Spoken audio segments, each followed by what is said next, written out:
আমার সেই বয়সে একবার প্রেমে পড়ার ভীষণ ইচ্ছা জেগেছিল, যে বয়সে ঠোঁটের উপর কাঁচ কাঁচ গোফের দুর্গ জন্মায়, দাড়িতেও দু এক গাছা ছাগলের চুল দেখা দেয়, গলাটা একটু ভারী ভারী হয়, মানুষ পাকা পাকা কথা বলতে শিখে, লঘু গুরু জ্ঞানশূন্য, সব জানতা হাম্বরা ভাব, সব কথাতেই এক কথা, জান জান, আপনি কি জানেন, আপনি কি বুঝেন, সেই বয়স।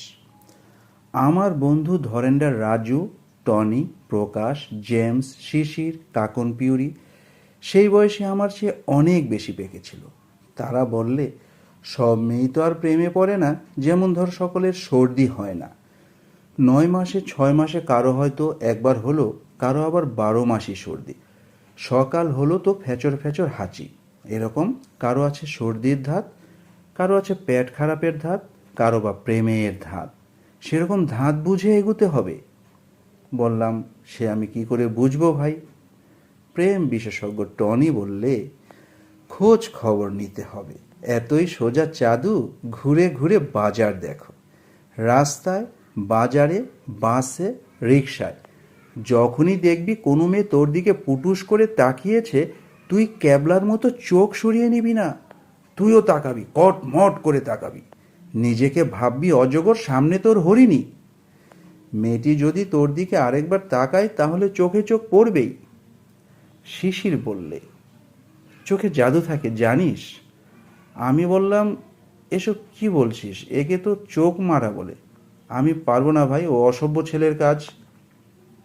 সব জানতা প্রকাশ বললে, ধুর মরা, চোখ মারা নয়, চোখে ভাবের খেলা। সুচিত্রা সেনের অভিনয় দেখেছিস? এই চোখে জল, এই চোখে হাসি, এই চোখে প্রেম, এই চোখে ঘৃণা, সব চোখে। মুখের কিন্তু কোনো পরিবর্তন হবে না।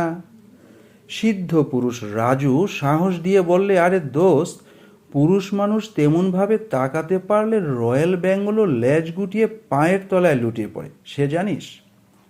জানতাম তো কিছুই না। তবে ওদের কথা চিন্তা করে মনে মনে একটা সাহস এসে গেল। সত্যিই তো, বশীকরণ বলে একটা ক্রিয়া তো অবশ্যই আছে। সেদিন থেকে আয়নার সামনে দাঁড়িয়ে শুরু হলো আমার চোখের ট্রেনিং। আয়নায় নিজের চোখকে আগে কখনো এমনভাবে দেখিনি, যাকে বলে ফেস টু ফেস, আয়নায় নিজেকে দেখা। মুখমণ্ডল স্বাভাবিক রেখেই চোখে চোখে কথা বলি, হাসি, কাঁদি, ঘৃণা করি, কখনো বা প্রেম নিবেদন করি, প্রত্যাখ্যাত হই, কখনো বা গ্রহণীয়। এভাবেই চলে যাচ্ছিল। একদিন দিদির কাছে ধরা পড়ে গেলাম। দিদি বললে, এই হতচ্ছাড়া, হচ্ছেটা কি? ছি ছি, ধরা পড়ে গেলাম, কি লজ্জা। বললাম, অভিনেতা হব তো, তাই একটু চোখ সাধছি। সে কি ভাইয়া, লোকে তো গলা সাধে, চোখ সাদা জিনিসটা কি? ও আছে দিদি, তুমি বুঝবে না। সেদিনের মতো কোনোভাবে পালিয়ে বাঁচলাম। আমি দমলেও আমার বন্ধুরা দমল না। কোত্থেকে যেন একটি পুরনো বই সংগ্রহ করে কাকন পিউরি আমাকে দিয়ে বললে, নে পড়ে দেখ, ভীষণ কাজে দেবে। বইয়ের নাম প্রতাপ সাধনা। সাদা দেয়ালে লাল একটি বিন্দু দিয়ে 3-4 হাত দূরে বসে সেই বিন্দুর দিকে ঘন্টার পর ঘন্টা তাকিয়ে থাকা। ছাদের ঘরে লুকিয়ে শুরু করলাম প্রতাপ সাধনা। প্রথমে সেকেন্ড, তারপর মিনিট, তারপর ঘন্টা, তারপর দিন, এভাবে সপ্তাহ ও মাস পার করলাম। সেই সাধনে এমন ফল ফলল, একদিন রাস্তা দিয়ে দুটো মেয়ে হেঁটে যাচ্ছে। একটিকে মনে হলো মা দুর্গার মতো চেহারা, দূরে শাড়ি পরেছে। মনে মনে কবিতা আবৃত্তি করে ভীষণ সাহস এসে গেল মনে। আমি কি আর কাউরে ডরাই, ম্যাম, আপনার ভাঙতে পারি অনুভূতির কথা লোহার বলুন। করাই। বলো বীর নয়, তাকাও বীর। কিভাবে তাকিয়েছিলাম জানি না। মেয়ে দুটো ভীষণ ভয় পেয়ে গেল। একটি মেয়ে আরেকটিকে বলল, দেখ ভাই, পাগলাটা তোর দিকে কিভাবে তাকিয়ে আছে। তারপর রাস্তায় ষাঁড় দেখে মেয়েরা যেভাবে হুটুপুটি করে পালায়, তারাও পালাতে লাগলো। একজনের চপ্পল ছিটকে পড়লো নর্দমায়, উঠাবার চেষ্টাই করলো না। মনে বড় ব্যথা পেলুম। আরও অবাক হলুম যখন বলতে লাগলো লোকে, চোখ রাঙাচ্ছ কেন, চোখ রাঙাচ্ছ কেন? তোমার চোখ রাঙানোকে আমরা তোয়াক্কা করি নাকি? মাথা ঠান্ডা করো, মাথা ঠান্ডা করো।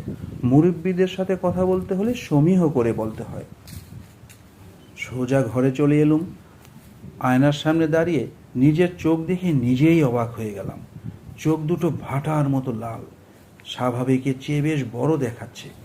চোখ দেখে মনে হচ্ছে এখনই যেন গেয়ে উঠবে ফাঁসির মঞ্চে গেয়ে গেল যারা জীবনের জয়গান।